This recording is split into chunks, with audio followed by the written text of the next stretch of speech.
Bismillahirrahmanirrahim.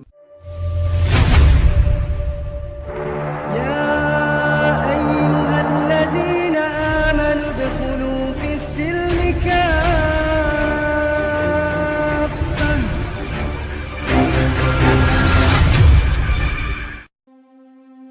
Setiap minggu pagi, nama Reno Prasetya selalu disebut di mimbar gereja sebagai contoh pemuda teladan. Usianya 35 tahun, namun semangatnya melayani tidak pernah surut. Ia menjadi sosok yang disegani karena kepeduliannya terhadap sesama.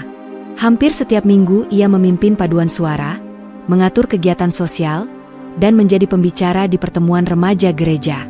Semua orang mengenalnya sebagai pribadi yang murah senyum, cerdas, dan sangat religius. Namun di balik semua pujian itu, ada sesuatu yang hanya Reno sendiri yang tahu. Sebuah kehampaan yang tidak pernah bisa ia isi. Ia sering duduk sendiri di bangku gereja setelah semua orang pulang, menatap salib di dinding dengan tatapan kosong. Dalam hatinya ada pertanyaan yang terus berputar, mengapa aku masih merasa jauh dari Tuhan, padahal aku sudah berusaha mendekat. Kehidupan Reno sebenarnya tak kekurangan apapun. Ia memiliki pekerjaan tetap sebagai konsultan pendidikan, hidup sederhana namun cukup. Banyak wanita gereja yang diam-diam menaruh hati padanya, tapi Reno tidak tertarik dengan urusan asmara. Ia lebih suka menyendiri, membaca, dan menulis renungan rohani. Tapi semakin ia mendalami tulisan-tulisannya, semakin besar rasa ragu itu muncul di dadanya. Ia mulai merasa ada sesuatu yang kurang, sesuatu yang tidak bisa dijelaskan dengan logika atau dogma. Malam-malamnya sering diisi dengan renungan panjang. Ia menatap langit, menatap bintang, dan berdoa, Tuhan, kalau Engkau benar ada, tunjukkan aku jalan yang membuat hatiku tenang. Aku sudah melayanimu, tapi mengapa masih terasa hampa? Doa itu selalu diucapkannya setiap malam tanpa ia sadari menjadi permohonan yang akan mengubah hidupnya selamanya. Suatu hari, gereja mengadakan kegiatan bakti sosial di pinggiran kota. Reno menjadi koordinator lapangan. Ia bekerja keras memastikan makanan dan bantuan sampai ke warga miskin yang tinggal di gang sempit dan kumuh. Di sana, Reno melihat hal yang membuat hatinya terenyuh. Seorang ibu berhijab lusuh sedang berbagi makanan dengan anak yatim di pelataran musyalah kecil. Padahal dari penampilannya, ia sendiri jelas kekurangan. Namun senyum di wajahnya terlihat tulus dan damai. Pemandangan itu membekas kuat dalam ingatan Reno. Dalam hatinya, ia bertanya, bagaimana mungkin orang yang hidup susah bisa sebahagia itu? Apa yang membuatnya begitu tenang? Sejak hari itu, Reno mulai memperhatikan hal-hal kecil yang dulu tak ia hiraukan. Ia memperhatikan bagaimana umat muslim di sekitar rumahnya berangkat subuh ke masjid. Ia mendengar azan setiap pagi, dan entah mengapa, suaranya menenangkan hatinya. Kadang, saat lewat di depan masjid, ia berhenti sebentar, mendengarkan bacaan Al-Quran yang merdu. Beberapa kali, teman-teman gerejanya menegur, Reno, jangan terlalu dekat dengan mereka. Fokus saja pada pelayanan kita. Reno hanya tersenyum dan menjawab singkat, aku hanya ingin mengenal manusia dari sisi yang berbeda. Ia tahu, hatinya sedang mencari sesuatu, tapi belum tahu apa. Suatu malam setelah selesai rapat pelayanan, hujan turun deras. Reno terlambat pulang, dan bus terakhir sudah tidak beroperasi. Ia akhirnya memutuskan naik taksi tua yang sedang terparkir di depan gereja. Sopirnya seorang pria tua berjanggut putih bernama Pak Yusuf. Dari kaca spion, Pak Yusuf melihat wajah Reno yang kelelahan dan basah kuyup. Capek sekali, nak? Tanya Pak Yusuf dengan nada lembut. Reno tersenyum, lumayan, Pak. Habis acara gereja, terus kehujanan. Percakapan itu awalnya ringan, hanya seputar pekerjaan dan cuaca. Namun perlahan, Pak Yusuf mulai berbicara tentang kehidupan. Ia berkata, terkadang, manusia terlalu sibuk beribadah sampai lupa mengenal siapa yang disembahnya. Tuhan itu dekat, tapi kita sering mencarinya terlalu jauh. Kalimat itu membuat Reno terdiam. Hatinya bergetar. Ia tidak pernah mendengar seseorang berbicara tentang Tuhan dengan cara seindah itu. Pak Yusuf melanjutkan, saya dulu juga pernah gelisah, nak. Tapi saya menemukan ketenangan ketika belajar ikhlas. Tuhan tidak menuntut kita sempurna, hanya tulus. Saat mobil berhenti di depan rumah Reno, Pak Yusuf merogoh saku kecil dan mengeluarkan sebuah buku kecil berwarna hijau. "Ini, Nak, saya tidak tahu kenapa, tapi hati saya bilang berikan ini padamu. Bacalah saat hatimu sedang resah." Reno menerima buku itu. Di sampulnya tertulis, Al-Quran terjemahan bahasa Indonesia. Ia tertegun. "Terima kasih, Pak. Saya tidak tahu harus berkata apa." Pak Yusuf tersenyum, "Tidak perlu berkata apapun. Biarkan hatimu yang berbicara." Mobil itu pun melaju pergi, meninggalkan Reno berdiri di bawah gerimis malam dengan buku kecil itu di tangannya. Malam itu, Reno duduk di meja kamarnya, menatap buku itu lama sekali. Ia ragu untuk membukanya, takut dianggap berdosa, takut melanggar keyakinan yang selama ini ia anut. Tapi rasa ingin tahunya lebih kuat daripada rasa takutnya. Dengan tangan bergetar, ia membuka halaman pertama. Matanya langsung tertuju pada terjemahan ayat. Dengan menyebut nama Allah yang Maha Pengasih, Maha Penyayang. Reno membaca kalimat itu berulang kali. Entah mengapa, air matanya menetes begitu saja. Ia merasa disapa. Ia merasa seperti baru saja menemukan sesuatu yang selama ini hilang dari hidupnya. Dalam keheningan malam, Reno menatap ke langit dan berbisik lirih. "Tuhan, jika ini jalanmu, maka bimbing aku. Aku tidak ingin hidup dalam kepalsuan lagi. Aku ingin mengenalmu dengan sebenar-benarnya." Itulah malam pertama Reno membaca Al-Quran. Ia tak tahu, perjalanan panjang penuh ujian dan keajaiban baru saja dimulai. Tapi di balik rasa takutnya, untuk pertama kali dalam hidupnya, ia merasakan ketenangan yang nyata. Hujan deras malam itu seperti tak mau berhenti sejak sore. Jalanan becek, lampu-lampu kota terlihat berpendar samar di antara rintik air. Reno duduk di dalam rumah dengan segelas teh hangat, menatap jendela yang berembun. Di atas meja, tergeletak sebuah buku kecil berwarna hijau, Al-Quran terjemahan yang diberikan oleh Pak Yusuf beberapa hari lalu. Awalnya, Reno hanya berniat membaca beberapa lembar, sekadar rasa ingin tahu. Namun kini, setiap malam ia membuka lembar demi lembar dengan hati yang bergetar. Ayat-ayatnya terasa lembut tapi dalam, menembus dinding hatinya yang dulu keras. Ia tidak paham semua artinya, tapi setiap kali membaca kalimat, ia merasakan sesuatu yang menenangkan. Malam itu, Reno memandangi buku itu lama.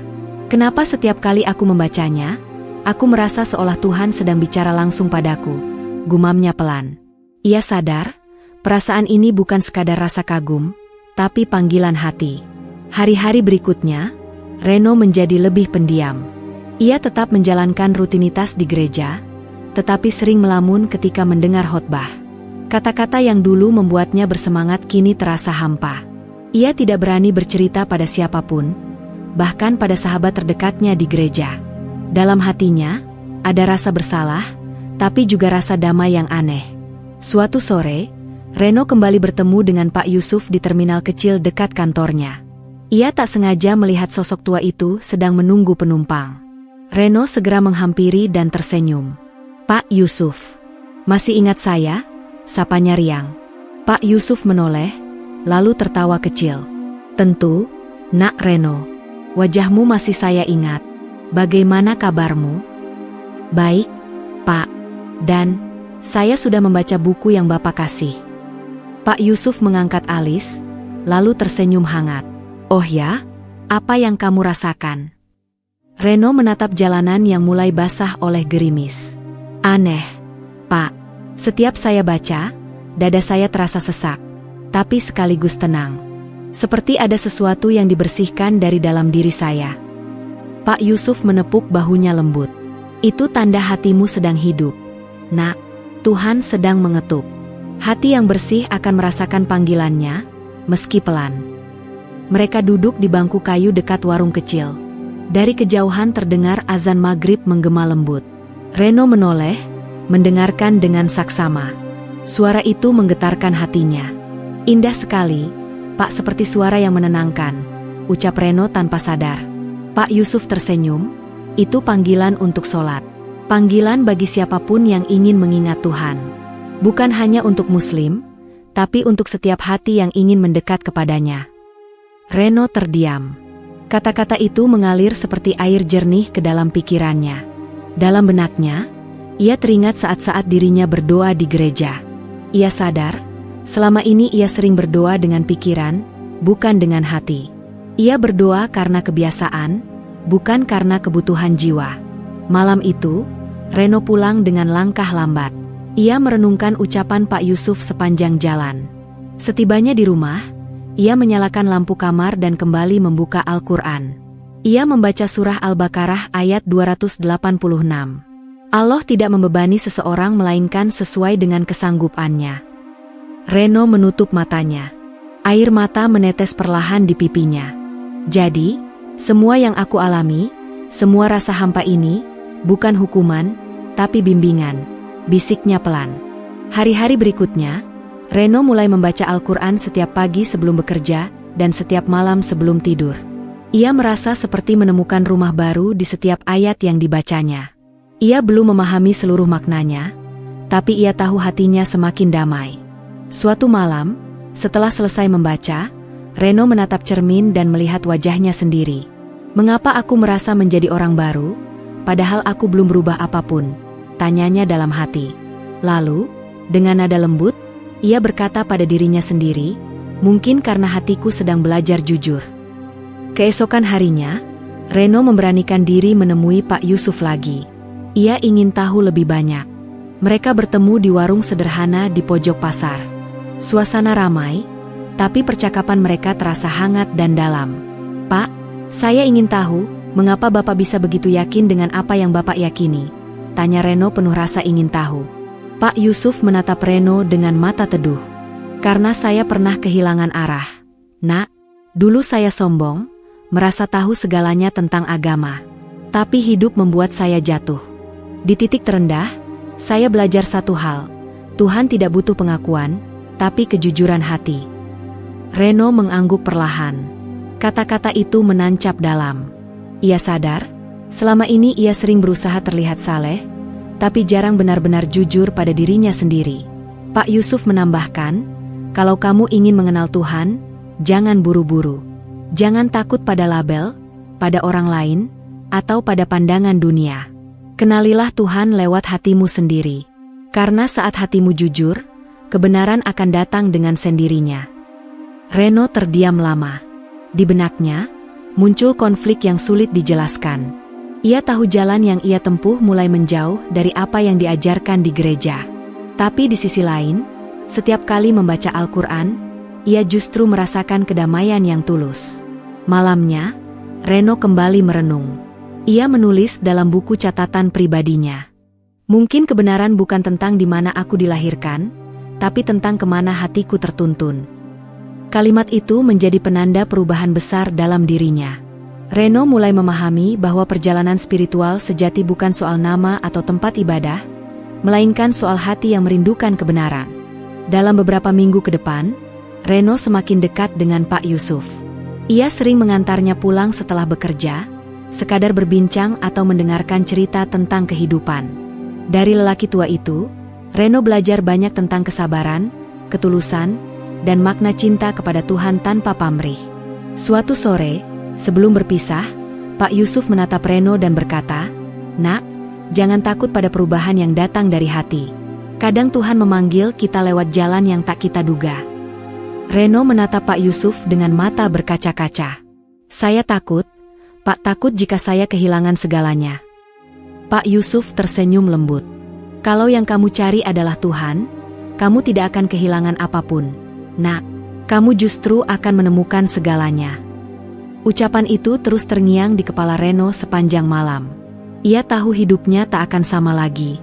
Tapi untuk pertama kalinya dalam hidupnya, ia merasa benar-benar hidup. Bukan karena status, bukan karena pelayanan, tapi karena ia mulai menemukan Tuhannya di dalam keheningan hatinya sendiri. Sejak pertemuan terakhir dengan Pak Yusuf, hari-hari Reno berubah pelan tapi pasti. Ia tak lagi menghabiskan waktu di kafe bersama rekan-rekan gereja seusai pelayanan. Ia lebih suka pulang lebih awal, menutup pintu kamar, dan membaca Al-Quran yang kini selalu ia letakkan di meja kecil di samping tempat tidur. Setiap lembar yang ia baca memberi rasa berbeda. Kadang hatinya bergetar, kadang air matanya jatuh tanpa sebab. Ia merasa seolah setiap ayat berbicara langsung padanya, menyentuh bagian terdalam yang selama ini ia abaikan. Suatu malam, ia membaca ayat yang berbunyi, "Maka ingatlah kepadaku, aku pun akan mengingatmu."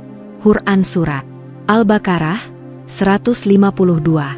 Reno menatap tulisan itu lama sekali. Ia teringat masa-masa di mana ia berdoa dengan setengah hati, sekadar rutinitas. Kini, ia merasa Tuhan benar-benar hadir. Ia menutup kitab itu dengan air mata mengalir deras. Dalam hening, ia berucap lirih, "Ternyata selama ini bukan Engkau yang jauh, Tuhan, tapi aku yang menutup hatiku." Sejak malam itu, Reno mulai mendengar suara kecil dari dalam hatinya. Bukan suara yang terdengar oleh telinga, tapi bisikan lembut yang menuntunnya untuk lebih jujur pada diri sendiri. Ia mulai menulis di buku harian setiap kali selesai membaca. Salah satu tulisannya berbunyi, "Aku tidak lagi mencari agama, aku mencari Tuhan. Dan mungkin, Tuhanlah yang kini sedang menuntunku." Hari-hari berikutnya menjadi penuh perenungan. Ia mulai memperhatikan perilaku orang-orang di sekitarnya. Saat di kantor, ia melihat seorang pegawai muslim menunda makan siang karena sedang berpuasa Senin Kamis. Wajahnya tetap cerah, penuh semangat. Reno kagum. Bagaimana mungkin menahan lapar tapi tetap terlihat damai? Pikirnya. Reno mulai mencoba meniru. Suatu hari ia menahan diri dari makan dan minum sejak pagi, ingin merasakan seperti apa rasanya berpuasa. Di tengah hari, rasa haus dan lapar menyerangnya. Tapi di balik rasa itu, ia justru menemukan perasaan tenang. Ia sadar, ada makna dalam pengendalian diri. Malamnya, ia tersenyum sendiri. "Mungkin beginilah cara Tuhan mengajarkan kesabaran," ujarnya dalam hati. Namun tidak semua berjalan mudah.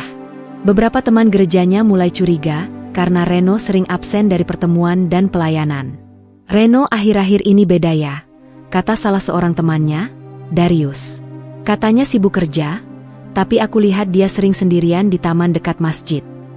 Reno mendengar kabar itu dan hanya tersenyum. Ia tidak ingin menimbulkan salah paham, tapi ia juga tidak bisa membohongi hatinya yang sedang tumbuh menuju kebenaran. Ia mulai menjaga jarak dari perdebatan. Ia memilih diam, karena tahu perjalanan imannya adalah urusan antara dirinya dan Tuhan. Suatu malam, Reno memutuskan untuk mencari ketenangan di taman kota yang sepi. Ia duduk di bawah pohon besar sambil membawa buku catatan dan Al-Quran kecilnya. Angin malam bertiup lembut. Di kejauhan, terdengar suara azan Isya dari masjid. Suara itu membuat dadanya hangat. Reno membuka catatan dan menulis, "Dulu aku pikir Tuhan hanya bisa kudekati lewat gereja, lewat nyanyian dan doa bersama. Tapi sekarang aku tahu, Tuhan hadir dimanapun, bahkan di dalam sunyi." Ia menatap langit malam yang gelap. Bintang-bintang berkelip, seolah menjawab kegelisahannya. Reno merasa dilingkupi kedamaian yang sulit dijelaskan. Ia tahu, hatinya sudah tidak sama lagi. Ia sedang jatuh cinta, bukan pada manusia, tapi pada cahaya kebenaran yang menenteramkan. Keesokan harinya, Reno memberanikan diri menemui Pak Yusuf di rumahnya. Rumah itu sederhana, terbuat dari kayu, tapi terasa hangat. Di ruang tamu yang sempit, ada rak kecil berisi buku-buku agama dan foto keluarga. "Assalamualaikum," sapa Reno ragu-ragu di depan pintu. Pak Yusuf membuka pintu dan tersenyum lebar. "Waalaikumsalam, Nak Reno. Masya Allah, akhirnya kamu datang ke rumah saya juga." Reno tersipu. "Saya belum tahu kenapa, tapi hati saya seperti mendorong untuk datang ke sini. Ada banyak hal yang ingin saya tanyakan, Pak." Pak Yusuf mempersilakan Reno duduk. Mereka berbincang panjang tentang kehidupan, iman, dan kejujuran hati. Reno mendengarkan dengan penuh perhatian. Setiap kalimat dari Pak Yusuf terasa menenangkan. "Pak," tanya Reno dengan suara pelan, "apa Tuhan akan marah kalau aku mulai membaca kitab agama lain selain yang dulu kupeluk?" Pak Yusuf tersenyum bijak. "Nak, Tuhan tidak marah pada orang yang sedang mencari kebenaran. Yang penting niatmu tulus, bukan untuk menantang, tapi untuk mengenalnya lebih dalam. Kalau hatimu jujur, Dia sendiri yang akan menunjukkan jalan." Mendengar itu, Reno menunduk. Air matanya jatuh perlahan. Ia merasakan campuran antara takut, lega, dan syukur. Saya takut, Pak, takut dianggap pengkhianat, tapi saya tidak bisa menolak kedamaian ini. Pak Yusuf menepuk bahunya lembut. Tanda iman sejati itu bukan berapa lama kamu beribadah, tapi seberapa tulus kamu mencari Tuhan. Kalau Dia sudah mengetuk, jangan tutup pintu hatimu. Kata-kata itu menjadi semacam mantra bagi Reno. Sejak hari itu, ia semakin berani mengikuti bisikan hatinya. Ia mulai bangun lebih pagi, duduk di tepi jendela rumah, dan membaca beberapa ayat Al-Quran sambil merenung. Suatu pagi, saat membaca surah Ar-Ra'd ayat 28, hanya dengan mengingat Allah, hati menjadi tenteram. Reno berhenti sejenak. Ia menatap keluar jendela, melihat matahari perlahan muncul di ufuk timur. Sinar oranye menembus kaca jendela dan menyinari wajahnya. Ia menutup kitab itu, lalu berbisik pelan, "Benar, Tuhan, aku sudah lama berdoa, tapi baru kali ini hatiku benar-benar tenang." Sejak saat itu, Reno tidak lagi memaksa dirinya untuk memahami semua hal dengan logika. Ia belajar untuk membiarkan hati yang menuntun langkahnya. Ia mulai percaya bahwa iman bukan sesuatu yang harus dijelaskan, tapi dirasakan. Malam-malam berikutnya, ia habiskan dengan membaca, merenung, dan menulis. Ia tahu, jalan yang ia tempuh tidak akan mudah. Akan ada penolakan, cemoohan, mungkin juga kehilangan. Tapi entah mengapa, ia sudah siap. Karena di dalam keheningan itu, ia menemukan sesuatu yang lebih berharga dari segalanya. Suara dari dalam hati, suara yang membawanya semakin dekat pada Tuhan yang selama ini ia cari. Langit sore itu gelap, seolah ikut menyaksikan cobaan besar yang menimpa Reno. Di halaman gereja yang dulu menjadi tempat ia melayani dengan setia, kini tubuhnya terikat di tiang bambu. Jemaat yang dulu memanggilnya saudara seiman, kini menatapnya dengan penuh kebencian. Suara teriakan bercampur makian menggema di udara, mencabik suasana damai yang dulu pernah ada. Reno pengkhianat. Dia membawa kitab orang kafir. Bakar saja, supaya tahu rasanya menghina Tuhan. Reno hanya menunduk. Dadanya sesak, bukan karena takut, tapi karena luka hati yang lebih dalam dari cambukan tali yang mendarat di punggungnya. Orang-orang yang dulu ia ajak berdoa kini melemparinya dengan batu kecil. Beberapa menampar wajahnya dengan kasar. Namun di tengah semua kekerasan itu, Reno justru berbisik lirih. "Ya Allah, kuatkan aku. Jangan biarkan aku membenci mereka." Ia tak tahu dari mana kekuatan itu datang. Tapi di setiap hantaman, di setiap hinaan, hatinya justru merasa semakin tenang. Ia ingat pesan sopir taksi bernama Pak Hasan beberapa minggu lalu, pria sederhana yang pertama kali memberinya Al-Quran. "Kalau kau mencari kebenaran, nak, jangan takut pada badai. Karena badai hanya datang pada mereka yang sedang menuju cahaya." Dan benar, sore itu badai datang, mengguncang hidupnya. Namun dari badai itu, Reno merasakan cahaya yang menuntunnya untuk tetap sabar. Di tengah kerumunan, seorang pendeta tua yang dulu mengajarinya sejak kecil berdiri di depan. Wajahnya penuh kemarahan bercampur kecewa. "Reno," serunya lantang, "apa yang telah terjadi padamu? Kau ini dulu pemimpin doa, guru anak-anak. Sekarang kau membawa kitab orang lain dan menghancurkan kepercayaan kami." Reno mengangkat wajahnya, menatap pendeta itu dengan mata yang basah tapi tenang. "Saya tidak menghancurkan siapapun, pendeta. Saya hanya mencari kedamaian. Saya membaca Al-Quran bukan untuk melawan Tuhan, tapi untuk mengenalnya lebih dalam." Ucapan itu membuat sebagian jemaat semakin murka. Mereka menyoraki, mendorong, bahkan menarik rambutnya. Tapi Reno tetap tidak melawan. Ia sadar, kebenaran tak selalu diterima dengan lembut. Kadang ia datang dengan luka dan darah. Lalu, dari balik kerumunan, suara lembut seorang ibu tua terdengar. "Lepaskan dia, jangan sakiti anak itu." Itu suara Ibu Maria, wanita yang dulu sering mengurus dapur gereja. Ia berjalan pelan mendekat, menatap Reno dengan mata bergetar. "Aku mengenal anak ini sejak kecil," katanya. "Ia bukan orang jahat. Kalau ia membaca kitab lain, mungkin ia sedang mencari Tuhan, bukan meninggalkannya." Namun suara ibu tua itu ditenggelamkan oleh teriakan massa. Seseorang menyambar obor, mengarahkannya ke arah Reno. Panas api menyentuh kulitnya, dan beberapa rambut di lengannya terbakar. Tapi sebelum api itu menyala lebih besar, seseorang berlari ke tengah kerumunan. Seorang lelaki berpakaian sederhana, dengan peci hitam di kepalanya, Pak Hasan. Ia datang entah dari mana, langsung memeluk Reno dengan tubuhnya sendiri. "Hentikan! Apa kalian tak punya hati?" teriaknya lantang. "Ini bukan cara Tuhan mengajarkan kasih." Kerumunan sempat terdiam. Suara gemuruh amarah perlahan mereda. Pak Hasan menatap semua orang dengan mata merah, karena marah dan sedih. "Apakah kalian pikir kekerasan bisa mempertahankan iman? Jika benar kalian percaya pada kasih, maka maafkanlah dia. Jangan sakiti manusia hanya karena ia ingin mengenal Tuhan." Pendeta tua menatap Pak Hasan dengan tajam. "Kau siapa? Kenapa kau campur urusan kami?" Pak Hasan menarik napas panjang. "Aku hanya hamba Allah yang tak tahan melihat manusia disakiti karena keyakinan. Biarkan dia pergi. Biarkan Tuhan yang menilai hatinya." Beberapa jemaat mulai saling pandang, ragu. Ada yang menurunkan batu di tangan, ada pula yang mundur perlahan. Sementara Reno sudah lemas, wajahnya lebam, bibirnya pecah. Tapi di antara rasa sakit, ia masih sempat berbisik kepada Pak Hasan. "Terima kasih, Pak. Saya siap mati kalau memang ini jalan saya." Pak Hasan menggenggam tangannya erat. "Tidak, Nak. Kau belum selesai. Allah tidak memanggilmu untuk mati hari ini. Dia ingin kau hidup, untuk bersaksi tentang kasih dan kebenaran yang kau temukan." Malam pun tiba. Setelah kericuhan mereda, Pak Hasan membawa Reno pergi diam-diam dengan mobil tuanya. Mereka melintasi jalanan gelap menuju sebuah pesantren kecil di pinggiran kota. Reno hanya bisa terbaring di kursi belakang. Tubuhnya penuh luka, tapi wajahnya justru tenang. Dalam perjalanan itu, Reno menatap Al-Quran yang masih ia peluk di dada. Meski kotor terkena darah dan debu, kitab itu terasa hangat di tangan.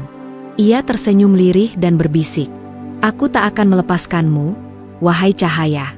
Meski seluruh dunia menolak, aku akan tetap bersamamu." Pak Hasan menatapnya lewat kaca spion dan berkata pelan, "Kau tahu, Nak, kadang Allah mengizinkan kita dibenci oleh dunia agar kita bisa mencintainya sepenuh hati." Reno menutup mata, air matanya menetes. Ia sadar, jalan menuju kebenaran tidak mudah. Tapi justru di tengah penderitaan itulah ia menemukan makna sejati dari iman. Bukan sekadar keyakinan di bibir, tapi keteguhan di hati. Dan malam itu, di bawah langit tanpa bintang, Reno memulai perjalanan barunya, meninggalkan masa lalu yang penuh luka, menuju kehidupan yang penuh cahaya. Ia bukan lagi aktivis gereja. Ia kini seorang pencari Tuhan sejati, yang rela kehilangan segalanya demi menemukan kedamaian yang abadi. Pagi itu, Reno terbangun dengan rasa sakit di sekujur tubuh. Luka di punggungnya masih terasa perih. Bekas pukulan dan cambukan dari malam mengerikan itu belum sembuh. Namun ketika ia membuka mata, pandangannya disambut lembut oleh suasana tenang. Ruangan sederhana berdinding anyaman bambu, suara burung berkicau, dan aroma tanah basah setelah hujan malam tadi. "Alhamdulillah, kau sudah sadar, Nak." Suara Paronamun hangat terdengar dari sudut ruangan. Itu Pak Hasan, duduk di dekat pintu sambil menatap Reno dengan senyum lega. "Kau di pesantren kecil milik sahabatku, Ustaz Rahman. Tempat ini aman. Tak seorang pun dari gereja tahu keberadaanmu." Reno menatap sekeliling, matanya masih buram. Di dinding tergantung tulisan kaligrafi bertuliskan, "Inna ma'al usri yusra." Sesungguhnya, bersama kesulitan ada kemudahan. Entah kenapa, kalimat itu seperti menenangkan hatinya. Ia merasa seolah Allah sedang berbicara langsung padanya. "Kenapa Bapak menolong saya sejauh ini?" tanya Reno lirih. Pak Hasan tersenyum. "Karena aku pernah diselamatkan dengan cara yang sama. Nak, aku juga dulu tersesat sebelum mengenal cahaya ini. Mungkin sekarang giliranku menolong orang lain." Reno terdiam. Ia tak tahu harus berkata apa. Air matanya mengalir begitu saja. Setelah semua yang terjadi, kehilangan keluarga, dikhianati teman-teman seiman, dan hampir mati diarak, kini ada seseorang yang menolongnya tanpa pamrih. Ia merasa belum pernah dicintai dengan cara sesuci ini. Beberapa hari berikutnya, Reno mulai beradaptasi dengan kehidupan pesantren. Tempat itu sederhana tapi penuh kehangatan. Para santri menyambutnya tanpa prasangka, meski mereka tahu ia berasal dari latar belakang berbeda. Setiap pagi mereka bangun sebelum subuh, mengambil air wudhu di sumur belakang, lalu berbaris ke musola kecil yang terbuat dari kayu jati. Reno awalnya hanya duduk di sudut, mengamati. Ia belum bisa melafalkan doa dengan benar, apalagi membaca huruf Arab. Namun Ustaz Rahman, lelaki tua dengan wajah teduh dan sorot mata yang penuh kasih, mendekatinya dengan sabar. Tak apa, Reno. Semua orang belajar dari nol. Bahkan kami yang lahir muslim pun masih terus belajar setiap hari. Ustaz, kata Reno dengan nada ragu, saya tak tahu apa saya pantas berada di sini. Saya belum sah masuk Islam, saya hanya mencari kebenaran. Ustaz Rahman tersenyum lembut. Kalau hatimu sudah menuju Allah, kau sudah setengah jalan. Nak, jangan takut. Islam bukan hanya tentang ucapan, tapi tentang perjalanan hati. Hari-hari di pesantren menjadi titik balik bagi Reno. Ia belajar pelan-pelan, mengenal huruf hijayah, mendengar kisah para nabi, memahami makna sabar dan ikhlas. Di sela rasa sakit fisik yang belum sepenuhnya sembuh, hatinya mulai menemukan kedamaian yang nyata. Suatu sore, ketika semua santri berkumpul di halaman, Ustaz Rahman meminta Reno bercerita tentang perjalanannya. Awalnya Reno menolak, merasa malu dan takut dihakimi. Tapi Ustaz meyakinkannya, ceritakanlah, nak, mungkin kisahmu akan menjadi pelajaran bagi kami semua. Dengan suara gemetar, Reno mulai bercerita tentang bagaimana ia dulu menjadi aktivis gereja yang fanatik, tentang malam-malam penuh kegelisahan ketika ia merasa jauh dari Tuhan meski sering berkhotbah, tentang pertemuannya dengan Pak Hasan, hingga kejadian malam ketika ia hampir dibunuh oleh jemaatnya sendiri. Saat ia selesai berbicara, suasana menjadi hening. Beberapa santri menunduk, mata mereka berkaca-kaca.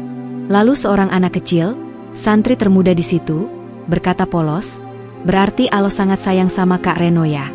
Karena kakak diselamatkan supaya bisa kenal samanya. Kata-kata sederhana itu membuat Reno meneteskan air mata. Ia menatap anak itu sambil tersenyum. Iya, mungkin benar. Allah menjemputku dengan cara yang keras, tapi penuh cinta. Malamnya, Reno duduk di teras pesantren sendirian. Angin berhembus pelan, menggoyang daun pisang di halaman. Ia membuka Al-Quran yang dulu menjadi sumber masalahnya, kini menjadi sumber kedamaian. Tangannya gemetar saat menyentuh halaman bertuliskan surat Al-Insyirah. Bukankah kami telah melapangkan dadamu, Muhammad? Dan sesungguhnya bersama kesulitan ada kemudahan. Air matanya kembali jatuh. Ia merasa ayat itu berbicara langsung kepadanya. Seolah Allah sedang menenangkannya, menghapus semua rasa takut dan luka masa lalu. Tiba-tiba, langkah kaki terdengar di belakangnya. Pak Hasan datang membawa 2 gelas teh hangat. Kau sudah terlihat lebih tenang sekarang, katanya sambil duduk di samping Reno. Reno tersenyum kecil. Saya baru mengerti, Pak. Dulu saya pikir kedamaian itu harus dicari lewat panggung, lewat pujian orang. Tapi ternyata, kedamaian sejati hanya datang saat kita berserah. Pak Hasan menatapnya dengan haru. Benar, nak. Kadang Allah menenggelamkan kita ke dalam gelapnya cobaan, supaya kita bisa melihat cahaya yang sebenarnya. Reno mengangguk, lalu menatap langit malam. Untuk pertama kalinya dalam hidupnya, ia tidak merasa kosong. Ia tak lagi mencari pengakuan, tak lagi memaksa Tuhan menjawab lewat logika. Ia hanya merasa cukup, karena hatinya kini penuh dengan keyakinan. Beberapa minggu kemudian, Reno mendatangi Ustaz Rahman dengan langkah mantap. Ustaz, katanya dengan suara bergetar, saya sudah siap. Saya ingin bersyahadat. Ustaz Rahman tersenyum bahagia. Allahu Akbar, gumamnya pelan. Para santri berkumpul, menyaksikan momen itu dengan wajah haru. Reno duduk bersila di depan Ustaz, menundukkan kepala, dan perlahan mengucapkan 2 kalimat syahadat dengan air mata mengalir di pipinya. Asyhadu an la ilaha illallah, wa asyhadu anna Muhammadan Rasulullah. Begitu kata terakhir keluar dari bibirnya, seolah seluruh alam ikut bergetar. Hatinya terasa ringan, damai, dan bersih. Reno menangis terseduh, bukan karena sedih, melainkan karena untuk pertama kalinya dalam hidupnya, ia benar-benar merasa disambut oleh cinta Tuhan yang sebenarnya. Ustaz Rahman menepuk pundaknya dengan lembut. Selamat datang, saudaraku. Kini kau bukan lagi pencari, tapi penemu. Malam itu, Reno sujud lama sekali, membiarkan air matanya membasahi sajadah. Dalam diam, ia berbisik, "Ya Allah, jika ini jalanmu, maka aku ridha. Aku kehilangan dunia, tapi aku menemukanmu. Dan itu sudah lebih dari cukup." Sejak saat itu, hidup Reno benar-benar berubah.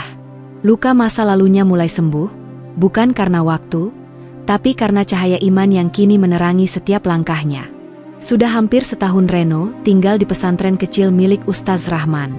Luka-luka di tubuhnya telah sembuh, tapi jejak luka di hatinya masih terasa samar.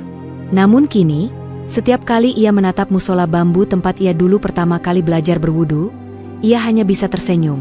Karena dari tempat sederhana itulah ia menemukan makna hidup yang sesungguhnya. Reno kini bukan lagi tamu yang canggung. Ia sudah menjadi bagian dari keluarga besar pesantren itu. Setiap pagi, ia ikut membantu santri menimba air dari sumur, membersihkan halaman, bahkan mengajar membaca Al-Quran untuk anak-anak kecil yang baru belajar huruf hijaiyah. Meskipun pelafalannya belum sempurna, semangatnya membuat banyak orang terinspirasi. Suatu hari, Ustaz Rahman memanggilnya ke ruang kecil di samping musola. "Reno," katanya dengan senyum hangat, "aku dengar kau sudah pandai mengajar anak-anak." "Alhamdulillah. Tapi hari ini aku ingin memberimu amanah baru." Reno menatap dengan mata penasaran. "Amanah apa, Ustaz?" "Desa sebelah kekurangan guru ngaji. Banyak anak-anak yang belum bisa baca huruf Arab. Aku ingin kau yang pergi ke sana. Anggap ini latihan untuk melayani Allah dengan ilmu yang sudah kau punya." Mendengar itu, Reno terdiam. Ia menatap tangannya yang dulu hanya tahu memegang salib, kini diminta memegang mushaf dan mengajar Al-Quran. Perasaannya campur aduk antara takut dan haru. "Tapi Ustaz," katanya pelan, "saya masih banyak salah. Ilmu saya belum seberapa." Ustaz Rahman tersenyum. "Jangan tunggu sempurna baru berbagi kebaikan, nak. Kadang Allah justru menuntunmu melalui amanah yang kau jalani." Maka berangkatlah Reno ke desa kecil di pinggir sawah, membawa satu tas berisi Al-Quran, pakaian, dan semangat yang tumbuh dari keikhlasan. Anak-anak di desa itu menyambutnya dengan polos, memanggilnya Pak Reno. Ia mengajar mereka di sebuah surau reot beratap seng. Tak jarang hujan menetes dari langit-langit saat mereka belajar, tapi tawa anak-anak membuat semuanya terasa indah.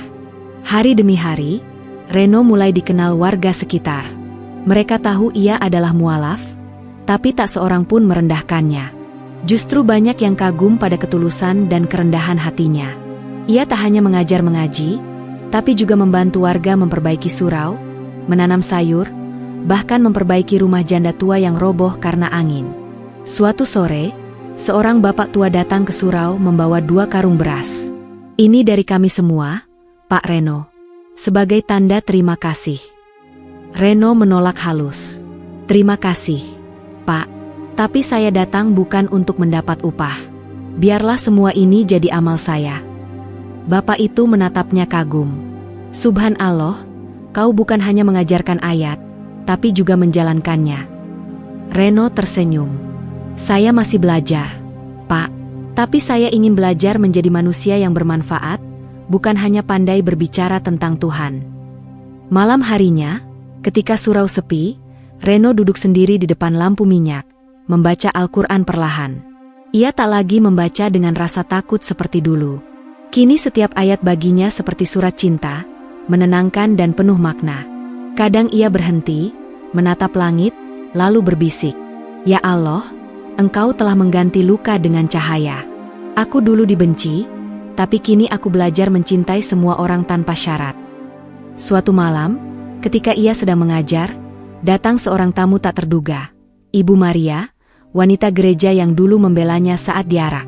Wajahnya kini tampak lebih tua, namun matanya tetap lembut.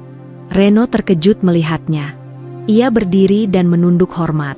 "Ibu." Ibu Maria tersenyum dan menggenggam tangannya. "Aku mendengar kau sekarang menjadi guru ngaji. Aku bangga padamu, nak." Air mata Reno hampir jatuh. "Ibu, saya minta maaf. Dulu saya membuat banyak orang kecewa." Ibu Maria menggeleng. "Tidak, Reno. Kau tidak membuatku kecewa. Kau hanya memilih jalan yang menenangkan hatimu. Tuhan tidak akan marah pada orang yang tulus mencarinya." Mereka berbincang lama malam itu. Ibu Maria berkata, "Dulu aku marah saat kau pergi, tapi belakangan aku mengerti.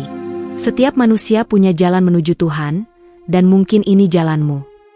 Setelah Ibu Maria pergi, Reno menangis lama sekali.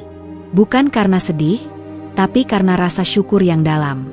Ia sadar, kasih sejati tak pernah hilang meski berbeda keyakinan. Ia belajar bahwa Islam mengajarkan cinta, bukan permusuhan. Bulan demi bulan berlalu. Surau tempat Reno mengajar kini menjadi pusat belajar bagi anak-anak dari 3 desa. Banyak orang datang hanya untuk mendengar ceramahnya yang sederhana tapi menyentuh hati. Ia tak pernah berbicara dengan nada tinggi. Ia hanya bercerita tentang perjalanan hidupnya. Bagaimana Allah mengubahnya dari seorang fanatik menjadi seorang yang lembut. Kalau kita ingin mengenal Tuhan, katanya suatu hari di hadapan jamaah, mulailah dari belajar mencintai sesama. Karena tanpa kasih, semua ibadah hanya jadi kebiasaan tanpa makna. Ucapan itu membuat banyak orang meneteskan air mata. Bahkan ada seorang pemuda yang dulu dikenal keras berubah, menjadi lebih sabar setelah mendengar ceramah Reno. Suatu sore, ketika matahari hampir tenggelam, Reno berjalan di pematang sawah sambil menatap langit oranye. Ia tersenyum kecil. Hidupnya dulu penuh luka, tapi kini setiap luka berubah menjadi pelajaran. "Dulu aku ingin dikenal manusia," batinnya, "tapi sekarang aku hanya ingin dikenal oleh Allah." Ketika azan maghrib berkumandang, Reno melangkah ke surau. Anak-anak berlari mengejarnya sambil tertawa. Ia berdiri di depan, menjadi imam. Suaranya pelan namun penuh makna saat membaca surat Al-Fatihah. Di balik setiap kata, tersimpan sejarah panjang perjalanan jiwanya. Selesai salat, ia duduk bersama anak-anak, mengajarkan arti syukur. "Syukur itu bukan hanya saat hidup kita bahagia," katanya lembut, "tapi juga saat kita diuji. Karena lewat ujian, Allah sedang memeluk kita dengan cara yang tidak semua orang mengerti." Malam itu, Reno menatap bintang-bintang yang bersinar di langit. Ia sadar, hidupnya kini bukan lagi tentang dirinya sendiri, tapi tentang memberi arti bagi orang lain. Dan di dalam ketulusan itu, ia menemukan apa yang dulu ia cari selama puluhan tahun, kedamaian sejati. Dengan suara bergetar, ia berdoa lirih. "Ya Allah, Engkau telah menuntunku dari gelap menuju terang. Jika Engkau kehendaki, biarlah hidupku hanya untuk berbuat baik. Karena itulah seindah-indahnya ibadah." Dan di bawah langit yang bersaksi malam itu, Reno, mantan aktivis gereja yang pernah diarak dan hampir dibunuh, kini menjadi simbol harapan, bahwa siapapun, dari manapun, selalu bisa menemukan Tuhan, selama hatinya masih mau mencari dengan tulus. Waktu berjalan cepat. 5 tahun sudah berlalu sejak Reno meninggalkan masa lalunya dan memulai kehidupan baru sebagai seorang mualaf. Dari seorang yang dulu diarak dengan hinaan, kini ia dikenal sebagai guru yang rendah hati dan penuh kasih. Surau kecil yang dulu reot kini telah menjadi madrasah sederhana tempat ratusan anak belajar membaca Al-Quran dan memahami akhlak. Namun di tengah keberkahan itu, cobaan besar kembali datang. Suatu hari, ketika Reno baru selesai mengajar, seorang santri datang tergopoh-gopoh. "Pak Reno, ada yang mencarimu di luar. Orang-orang dari kotamu." Reno terdiam sejenak. Sudah lama ia tak mendengar kabar dari kampung asalnya, tempat ia pernah hampir dibunuh karena membawa Al-Quran. Tubuhnya sempat gemetar. "Siapa mereka?" tanyanya. Katanya keluarga gereja lama. "Pak, mereka datang ramai-ramai." Reno menarik napas panjang, mencoba menenangkan diri. "Bawa mereka masuk," katanya akhirnya. Beberapa menit kemudian, 3 pria dan 1 wanita masuk ke halaman madrasah. Wajah mereka tak asing, mereka adalah jemaat gereja lama yang dulu ikut mengaraknya. Namun kali ini, tak ada kebencian di mata mereka. Justru tampak ragu dan lelah. Salah satu dari mereka, pria parubaya bernama Albert, melangkah maju. "Reno," suaranya berat, "kami datang bukan untuk marah. Kami datang karena butuh bantuanmu." Reno terkejut. Bantuan? Dari saya? Albert mengangguk. Anak pendeta kami, Samuel, sakit parah. Dokter menyerah. Kami dengar kau sering membantu orang sakit di sini. Kami tak tahu lagi harus kemana. Reno terdiam lama. Dulu, pendeta itu adalah orang yang paling keras menentangnya, bahkan yang memimpin arakan malam itu. Tapi kini, mereka datang memohon. Hatinya bergetar. Ia bisa saja menolak, tapi nuraninya menolak membalas keburukan dengan keburukan. Baik, katanya pelan. Aku akan ikut kalian. Mari kita berdoa bersama, dengan cara yang aku bisa. Malam itu, Reno kembali ke kota yang dulu menolak kehadirannya. Sepanjang perjalanan, ingatan masa lalu muncul kembali. Suara teriakan, cambukan, rasa takut. Tapi di balik itu semua, kini ia tak lagi membenci. Ia datang bukan untuk membalas, melainkan untuk mengasihi. Saat tiba di rumah pendeta, suasananya hening. Di dalam kamar, terlihat seorang remaja laki-laki kurus terbaring lemah. Wajahnya pucat, matanya sayu. Pendeta yang dulu marah padanya kini duduk di tepi ranjang dengan wajah penuh penyesalan. Reno, suaranya bergetar. Aku dulu salah menilaimu. Tapi tolonglah anakku. Reno menunduk hormat. Pak Pendeta, tidak ada yang perlu dimintai maaf. Semua sudah berlalu. Kini yang penting kita berbuat baik. Ia mendekat ke sisi ranjang, lalu memegang tangan anak itu dengan lembut. Namamu siapa, nak? Samuel, jawabnya lemah. Aku dengar, kau guru yang baik di desa. Aku ingin belajar seperti mereka. Reno tersenyum haru. Kau pasti akan sembuh. Samuel, kau hanya perlu percaya bahwa Tuhan tidak pernah meninggalkan siapapun.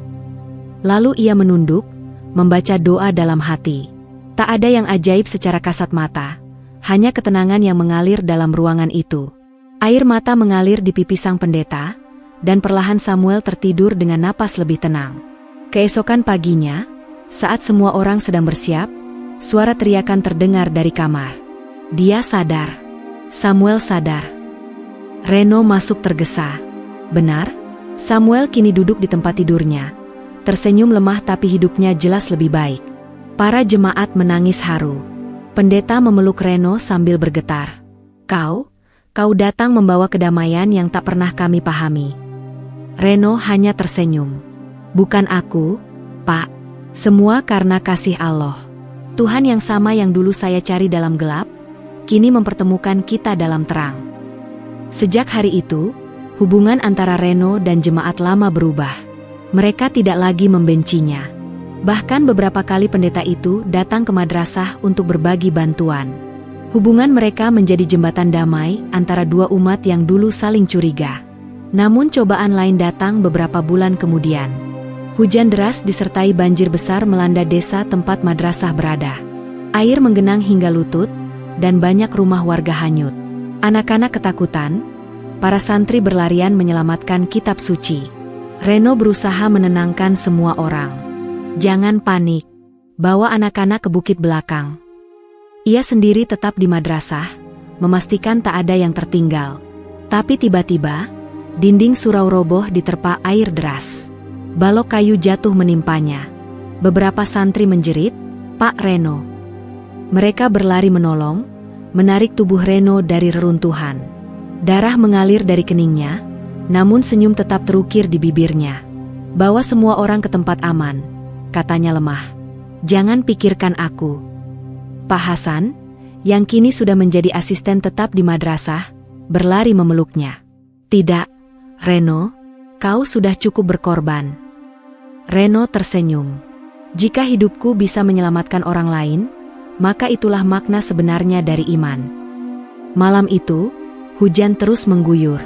Warga bahu-membahu menyelamatkan korban, dan Reno tetap membantu sebisanya meski tubuhnya lemah. Ketika fajar datang, banjir mulai surut, dan semua orang selamat. Namun Reno kini terbaring di serambi madrasah.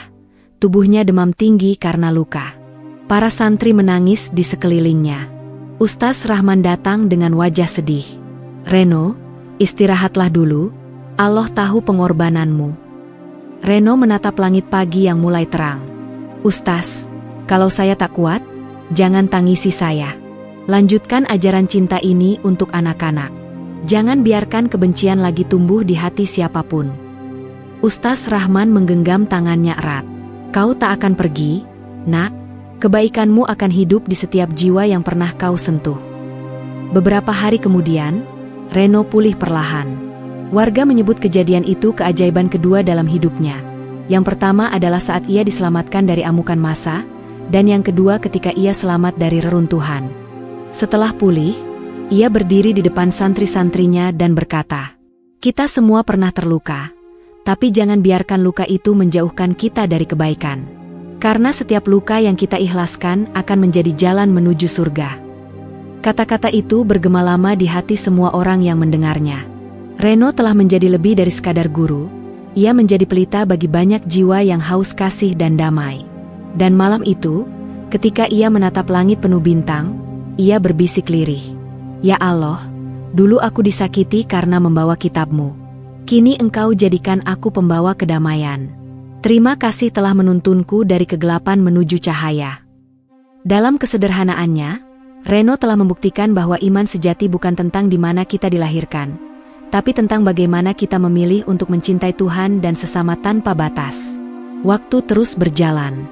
Luka-luka di tubuh Reno telah mengering, namun luka di hatinya masih tertinggal. Ia tak pernah menyangka bahwa perjalanan mencari kebenaran akan membawanya sejauh ini. Dari seorang aktivis gereja yang dihormati, kini ia hanya seorang lelaki sederhana yang hidup di pesantren kecil, jauh dari keluarga, tanpa harta, tanpa status. Namun anehnya, di kesederhanaan itu, hatinya justru menemukan ketenangan yang tidak pernah ia rasakan seumur hidupnya. Setiap pagi, Reno menyapu halaman pesantren, menimba air, lalu ikut sholat berjamaah di musola kecil beratap seng. Anak-anak santri memanggilnya Kak Reno, dan sering menemaninya membaca Al-Quran selepas maghrib. Ustaz Karim, sosok yang dulu menyelamatkannya dari amukan massa, kini menjadi ayah spiritual baginya. Suatu sore, setelah mengajar anak-anak mengaji, Reno duduk di teras pesantren sambil memandangi langit senja. Ustaz Karim menghampiri dengan senyum lembut. "Reno," katanya pelan, "kamu tahu mengapa Allah pilih kamu melalui jalan yang berat?" Reno menatapnya dengan mata berkaca. "Mungkin karena aku banyak dosa, Ustaz?" Ustaz Karim menggeleng. "Bukan. Karena Allah ingin kamu tahu rasanya kehilangan segalanya, supaya nanti kamu bisa menolong orang yang juga kehilangan." Kata-kata itu menancap dalam hati Reno. Sejak hari itu, ia bertekad untuk hidup bukan hanya untuk dirinya, tapi untuk menebar kebaikan kepada siapapun. Ia mulai membantu masyarakat sekitar pesantren, memperbaiki rumah warga miskin, mengajar anak-anak yatim membaca, dan menolong mereka yang kelaparan. Lambat laun, banyak orang datang kepadanya bukan karena ingin tahu kisahnya, tapi karena ingin belajar bagaimana tetap sabar dan tulus meski disakiti. Tahun demi tahun berlalu. Reno kini berusia 40. Wajahnya mulai berkeriput, namun matanya memancarkan ketenangan yang menular. Ia telah mendirikan sebuah lembaga sosial kecil bernama Pelita Iman, tempat di mana anak-anak tanpa agama tertentu bisa belajar tentang kasih, moral, dan kemanusiaan. Lembaga itu berdiri tanpa memandang latar belakang siapapun. Muslim, Kristen, Hindu, semuanya diterima. Ironisnya, kabar tentang Reno mulai terdengar hingga ke kampung lamanya, termasuk ke telinga orang-orang gereja yang dulu mengusirnya. Beberapa di antara mereka datang diam-diam, bukan untuk menghakimi, tapi untuk meminta maaf. Salah satu yang datang adalah sahabat lamanya, Markus, yang dulu ikut mengaraknya dengan amarah. Saat Markus tiba di pesantren, ia menunduk malu di hadapan Reno. Aku berdosa, Reno," katanya dengan suara gemetar. "Aku ikut memukulmu dulu. Aku pikir kamu menghina kami. Tapi ternyata kamu menemukan apa yang kami semua cari, kedamaian." Reno hanya tersenyum. Ia menepuk bahu sahabat lamanya itu dan menjawab, "Tidak ada yang perlu kau sesali, Markus. Semua sudah menjadi bagian dari perjalanan kita menuju Tuhan. Aku pun memaafkanmu bahkan sebelum kamu datang ke sini." Markus meneteskan air mata. "Kau tahu, melihatmu sekarang membuatku berpikir, mungkin Tuhan memang lebih luas dari yang kita pahami." Reno mengangguk, Tuhan itu maha luas. Markus. Ia tidak hanya bisa ditemukan di tempat ibadah tertentu, tapi di dalam hati yang tulus mencintainya. Pertemuan itu menjadi awal dari perubahan besar. Banyak jemaat lama yang dulu memusuhi Reno kini mulai membuka hati. Mereka melihat bagaimana ia tidak pernah membalas kebencian dengan dendam, melainkan dengan kasih. Reno menjadi simbol perdamaian, bukan hanya antara agama, tapi juga antara hati yang dulu terbelah karena kebencian. Suatu hari, Reno diundang untuk berbicara di sebuah seminar lintas agama di kota besar. Ia berdiri di depan ratusan orang dari berbagai keyakinan, pendeta, ustaz, biksu, dan umat biasa. Dengan suara tenang, ia berkata, "Dulu aku mencari Tuhan di gedung-gedung megah, di lagu pujian, dan di ritual yang indah. Tapi aku tak pernah merasa dekat dengannya. Baru ketika aku kehilangan segalanya, aku tahu, Tuhan tidak butuh tempat, Dia hanya butuh hati yang jujur mencintai." Ruangan hening. Beberapa orang meneteskan air mata. Bagi banyak orang, kata-kata Reno bukan hanya inspirasi, tapi tamparan lembut tentang makna sejati iman. Setelah acara itu, Reno kembali ke pesantren kecilnya. Malam itu ia duduk di serambi, memandangi bintang-bintang, lalu membuka mushaf Al-Quran yang dulu hampir membuatnya dibunuh.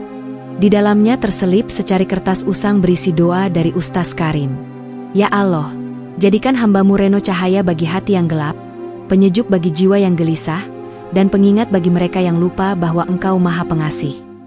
Air mata Reno menetes. Ia tersenyum. Dalam hati ia berbisik, "Terima kasih, ya Allah, dulu aku hampir mati karena ingin mengenalmu, tapi sekarang aku hidup hanya untuk mencintaimu."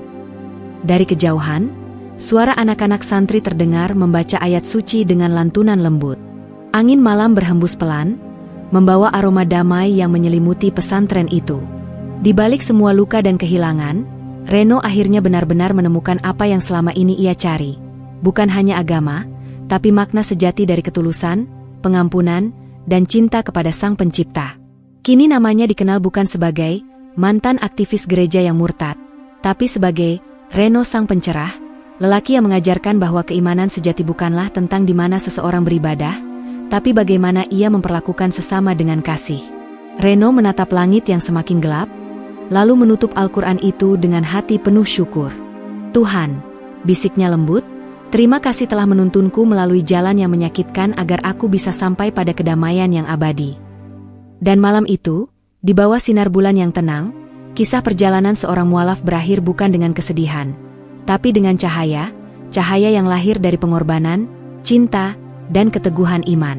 Sebuah kisah yang membuktikan bahwa setiap luka, bila diterima dengan ikhlas, bisa berubah menjadi jalan menuju surga.